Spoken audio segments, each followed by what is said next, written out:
the Stamp Act of 1765 was the first direct tax levied by Parliament on the colonies, which had no elected representatives in Parliament to approve or debate it.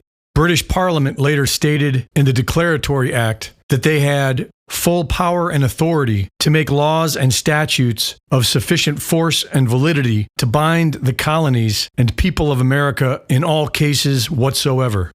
According to the story, the American Revolution wasn't about the size of the tax. It was about the right of Britain to impose taxes on the colonists without their consent. From 1868 to 1913, 90% of federal tax revenue came from alcohol and tobacco taxes. In 1909, President Taft recommended that Congress propose a constitutional amendment to give the government power to tax incomes without apportioning the burden. In 1913, the Federal Reserve Bank was established. Along with it came the ratification of the 16th Amendment, which gave what many court cases show to be undue power to the Internal Revenue Service. This includes case law that was withheld from IRS employee training, such as Stanton versus Baltic Mining Company. Bill Benson's findings, published in The Law That Never Was, make a case that the 16th Amendment was not legally ratified and that the Secretary of State committed fraud when he declared it so in 1913. The 1913 Form 1040 shows that only those with annual incomes of at least $3,000 were instructed to file an income tax return, the equivalent to approximately $98,000 in 2025. And only about 3% of the population was subject to the income tax.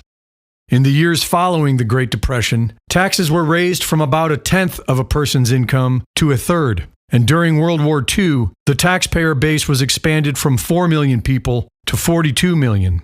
The current Tax Payment Act of 1943 required employers to withhold federal income tax from an employee's paycheck each pay period and send the payment directly to the IRS.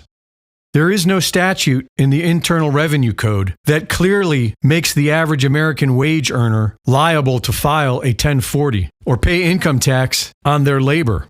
In the Code of Federal Regulations, 26 CFR Section 601.602 states explicitly the tax system is based on voluntary compliance.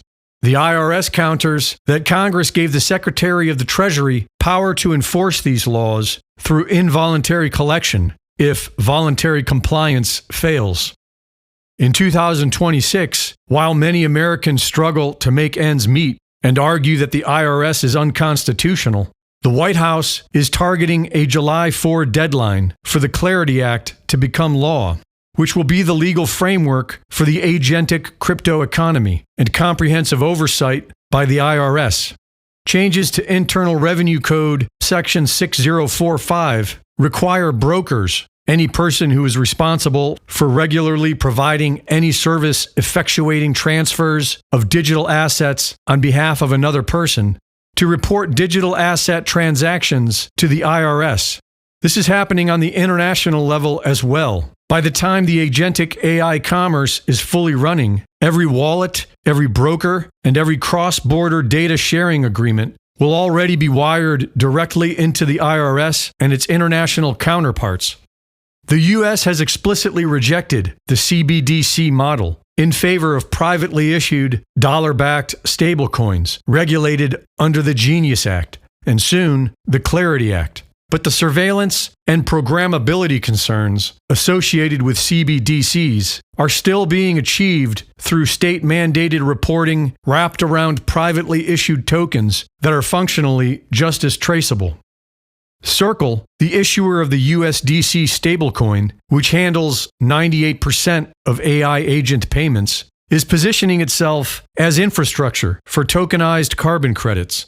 And so if a future carbon tax were ever implemented, the infrastructure will already be in place for it. Greg Reese reporting.